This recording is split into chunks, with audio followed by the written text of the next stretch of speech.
Welcome everyone to the Q4 2022 State of NAIFA. We will get started in just a minute or so here. We appreciate your patience. Thanks for logging on early. Welcome everyone to the Q4 2022 State of NAIFA webinar. Everyone is in listen only mode, and we will now move things over to NAIFA President Larry Holzberg. Good afternoon, NAIFA Nation, and good morning, NAIFA Nation. Now that it's the quarter four, we want to level set and see if we're delivering on our membership promise that we make to every member that joins. We promise to do three things: advocate, educate, and differentiate you. This year, we have seen an increase in not only group membership, but sponsorship as well. Why is that? It's due to the fact that NAIFA delivers. We are consistent, we are passionate, and we deliberate in our efforts to ensure that our 132-year-old institution thrives. So let's take a few moments for a recap of our efforts around our value proposition to see how we've delivered. Kevin and Diane will go into more details, but since we're now in the last quarter of the year, we owe it to our stakeholders, members, partners, and sponsors to talk about how we are utilizing our resources for the good of advisors, Main Street Americans, and the overall industry. For our federal advocacy program, we went back to Capitol Hill in December of 2021, when offices were just opening up and held over 80 meetings. Then we were able to finally return in May of 2022 for our congressional conference with close to 600 participants. During the spring and summer, our chapters held their state legislative days to advocate their respective state houses. This was followed up by another federal touch point of holding August in-district meetings. We had more members participate than ever, with over 300 participants in over 180 meetings. The best part of our grassroots program is that it is quickly growing with new members that are bringing more representation of Main Street USA to both state and federal leaders. What about our education? Did we deliver? This year, we launched a new specialty center for employee and executive benefits. This added to our already existing centers for long-term care, practice management, and advanced planning that we do in collaboration with the Society of Financial Service Professionals and our Talent Development Center, the host of our Young Advisors and our Future Leaders program. Our specialty centers are allowing more members to find the natural study groups, professional networking opportunities, and thought leadership opportunities, bringing more value to belonging to NAIFA. Our sponsors have quickly seen the value of our centers and see them as a vehicle of education and engagement. Then what about Apex? The inaugural event that we held in the past August and allowed NAIFA to showcase the best thought leaders from the specialty centers along with keynote speakers. We got rave reviews, and only one question was when and where will be the next Apex be held? Before I talk about the next Apex, I do want to take a moment to thank our partners and sponsors for their belief in NAIFA and having the courage to invest in an organization that needed to rebuild itself from the inside. It has taken real sweat equity from our volunteers and our staff to overhaul NAIFA following our decision to restructure the organization. But I'm here to say, as we start Q4 2022, that we have done it. Our next Apex will be in conjunction with our 2023 National Leadership Conference, which will be held in Washington, D.C. in December of 2023. So speaking of our National Leadership Conference, let's focus on the third pillar of our membership promise, to differentiate members. NAIFA is driven by volunteer leaders that raise their hand to lead at the local, state, and national levels. While we are growing in numbers, it also means that we have the opportunity to identify, develop, and recognize new leaders that will carry our industry forward for the decades to come. Our promise to differentiate culminates at the National Leadership Conference that will be held next month, November 13th through 15th, 2022, at the iconic Omni Shoreham Hotel in Washington, D.C. At the National Leadership Conference, we will install our 2023 Board of Trustees.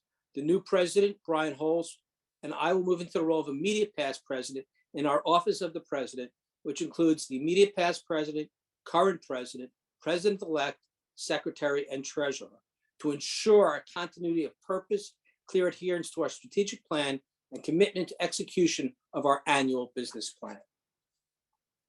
All state presidents are also installed during the event. Here you can see Lynette Spence from the great state of Alaska taking her oath of office to serve NAIFA. NAIFA has 50 strong state chapters that come together at this one event each year to unite as NAIFA Nation. If anyone has ever doubted or doubts how strong NAIFA is, then I invite you to join me and witness what it looks like to see 50 individuals stand together as state presidents, and then another 30 individuals stand together as local presidents, and then witness the national trustees who take the oath to work together across all the boards. NAIFA is a family, and we've had our struggles like any family does. But as anyone knows about family, you stick together. And through all the changes in the last few years, the pandemic, the multiple natural disasters where we've provided funding for NAIFA members, we are walking into this year's 2022 National Leadership Conference stronger than ever. And lastly, the National Leadership Conference is about differentiating yourself in the industry through award recognition. At the Belong Gala, we recognize our National 4 Under 40 winners, our National Young Advisor Team Leader of the Year, our Diversity Champion, our Terry Headley Lifetime Defender Award for Excellence in Political Participation, and our highest honor, the John Newton Russell Award that recognizes lifetime achievements within the industry. Last year's winner was Robin Abadi, and we thank her for her leadership to NAIFA and so many other organizations, including our advocacy partner, Women in Financial Services. Therefore, it is my distinct honor to announce on this call today that the John Newton Russell Selection Committee has named Harry Hoopus as the 2023 John Newton Russell Award winner.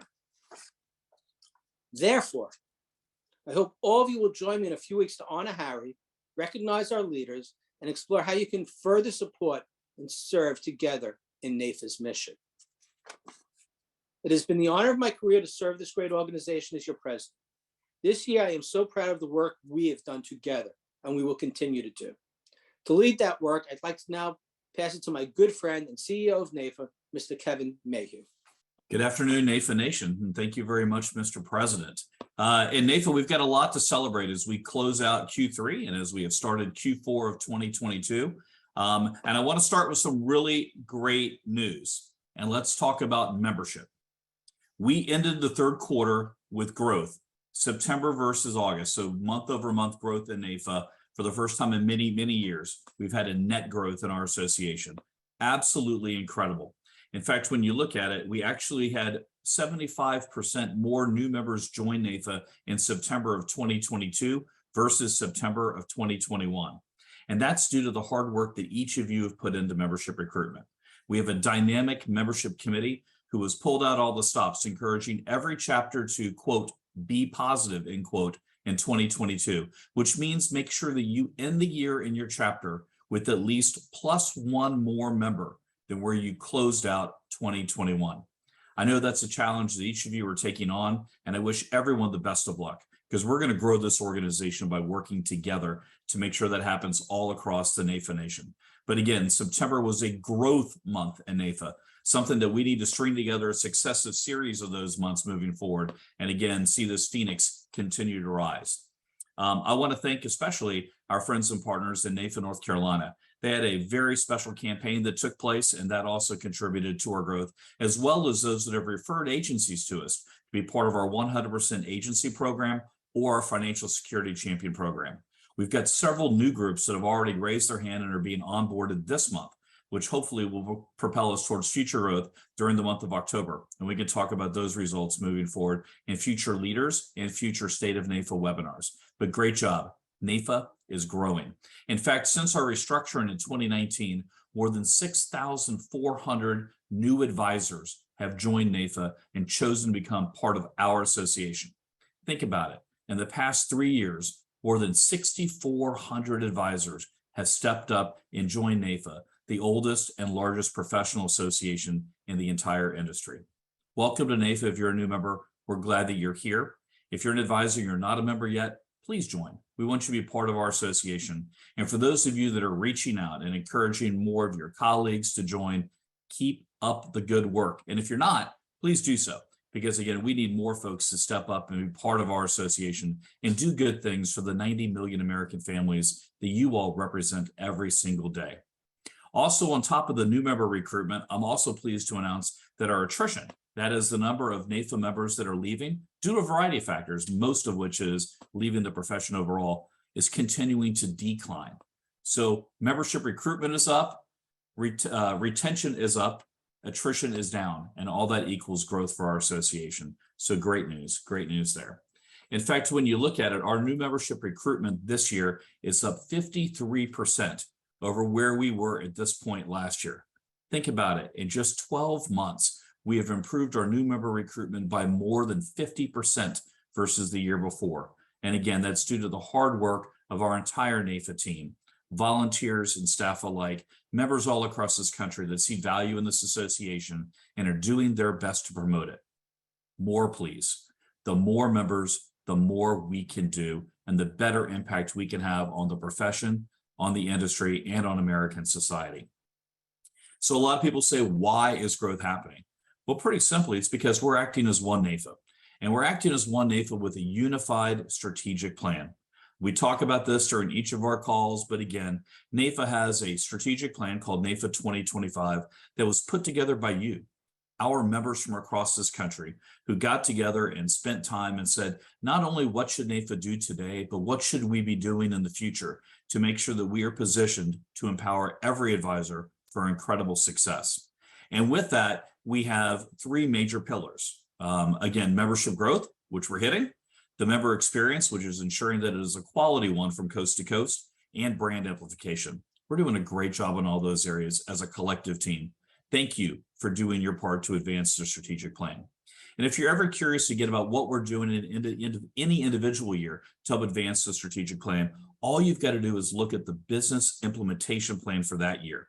And again, all that's available on our website, both the strategic plan itself and then what we're doing during this fiscal year, 2022, to advance the plan. I'm pleased to also report that for next year, we've already begun to do work putting together the 2023 business implementation plan and the budget and our goals. And those will be shared with our chapter leaders, again, at the National Leadership Conference, November 13th to the 15th in Washington, D.C.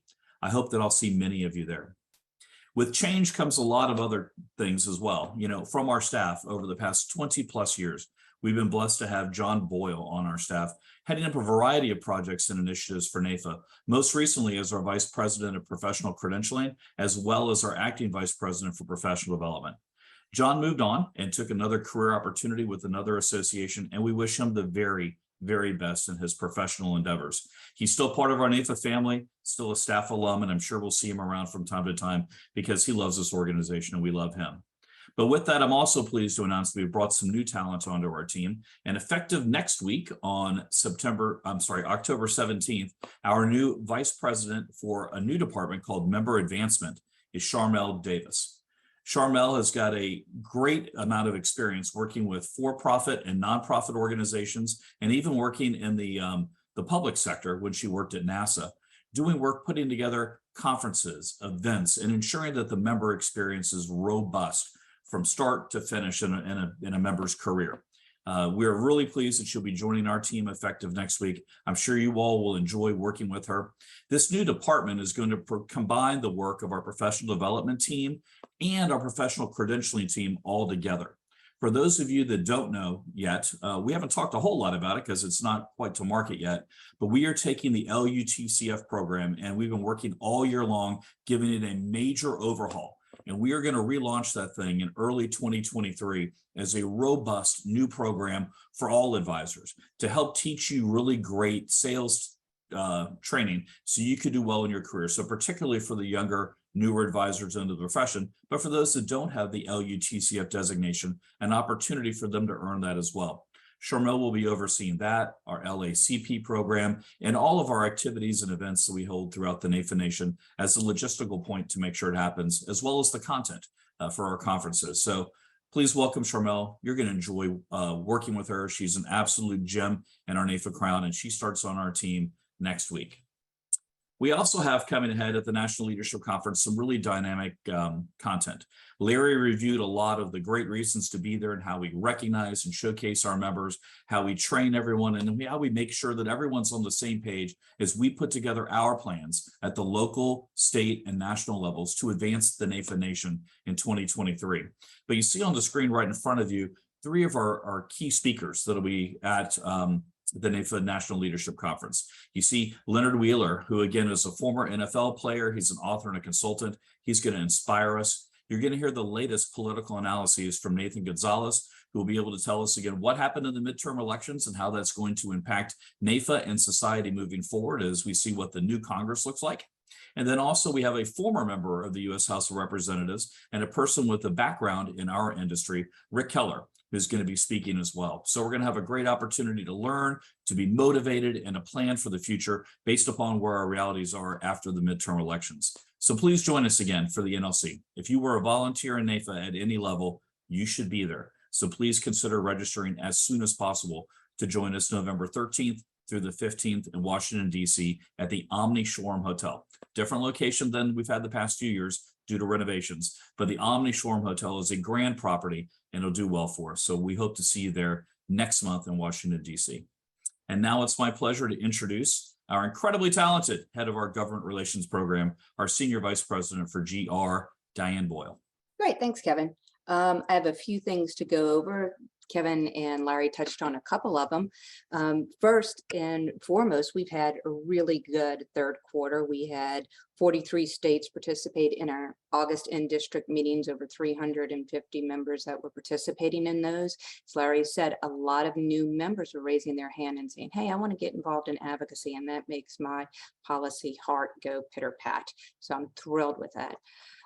We had over 300 NAIFA members contact Congress regarding the Medicare marketing rule that I know is problematic for many of you in that space. Know that not only did we activate and engage with CMS on that issue and members of Congress, and I know we have open enrollment that's actually underway. We're working with members of Congress to make sure that we have legislation that will correct this misstep by CMS on the marketing rules that they put in place with the recording requirements. We also were involved and continue to be very much involved in working with the Department of Labor to preserve advisors' independent contractor status. We testified in a forum, and we will continue to talk about that issue in the lame duck session. I'll get on that. And that's sort of three little federal highlights for you. There's much more, but I know we're tight on time, so I'm not going to delve into absolutely everything that we do, but give you a little snippet. On the state side, I'm going to highlight Massachusetts, because as I looked over the quarter of what we were doing, we saw NAIFA Massachusetts and the state of Massachusetts actually adopt a proposal to offer licensing exams in Spanish. And that's part of NAIFA's effort to make sure that we're removing barriers to bringing new people into our business that can serve different communities. And so we were pleased to see that Massachusetts adopted NAIFA Massachusetts initiative in that manner. We also saw NAIFA Massachusetts jump swiftly into action when, through a very rushed process, there was a pilot single payer healthcare program that would have been enacted, and it had passed their legislature. And so we immediately went in. Kudos to the leadership there in Massachusetts and their lobbyists, and they tapped us for help on the headquarters level as well. We were able to get to the governor and have him veto this legislation so that it didn't actually go into law. And again, it's developing those relationships and knowing that things move very quickly, and sometimes in the rush, the hurry up and wait, which is always true with legislation, it seems like things move very slowly until they don't, and then they're sometimes rushed through. So to be able to leverage all of those relationships that we have, whether it's on the legislator level or the governor level, it's why it emphasizes why it's so important to have that broad relationship within the industry. And so NAIFA Massachusetts was able to demonstrate the importance of that.